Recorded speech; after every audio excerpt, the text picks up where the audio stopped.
ప్రతిపక్షానికి పీఎస్సీ ఇవ్వకుండా కాంగ్రెస్ కండువా కప్పుకున్న అరికపూడి గాంధీకి పీఎస్సీ పదవి ఇవ్వడం ప్రజాస్వామ్యాన్ని ఖూనీ చేయడమేని మాజీ మంత్రి సిద్దిపేట ఎమ్మెల్యే తన్నీరు హరీష్ రావు ఆగ్రహం వ్యక్తం చేశారు.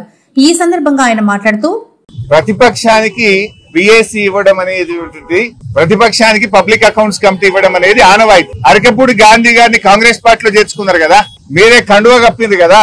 అంటే కాంగ్రెస్ పార్టీని పీఎస్సీ చైర్మన్ గా చేయడం అంటే ఈ రాష్ట్రంలో ప్రజాస్వామ్యాన్ని ఖూనీ చేస్తున్నారు. ఇలా రాహుల్ గాంధీ గారు చేతిలో రాజ్యాంగాన్ని పట్టుకొని నీతి వ్యాఖ్యలు చెప్తున్నావు కదా, నీ నీతి వ్యాఖ్యలన్నీ డొల్ల. రాహుల్ గాంధీ మాటలన్నీ నీటి మూటలు. రాహుల్ గాంధీ గారు, మీకేమన్నా నీ చేతిలో పట్టుకున్న కాన్స్టిట్యూషన్ మీద గౌరవం ఉంటే తక్షణమే నీ ముఖ్యమంత్రి రేవంత్ రెడ్డిని ఆదేశించు. కేంద్రంలో ఇదే పీఎస్సీ ఎవరు తీసుకున్నారు? కేసీ వేణుగోపాల్. కాంగ్రెస్ పార్టీ రాష్ట్రాల ఇన్ఛార్జ్ ఎవరైతే ఉన్నారో కేసీ వేణుగోపాల్ పీఎస్సీ అధ్యక్షుడు ఉన్నారు. మీరు ఎవరికి ఇచ్చిండ్రు?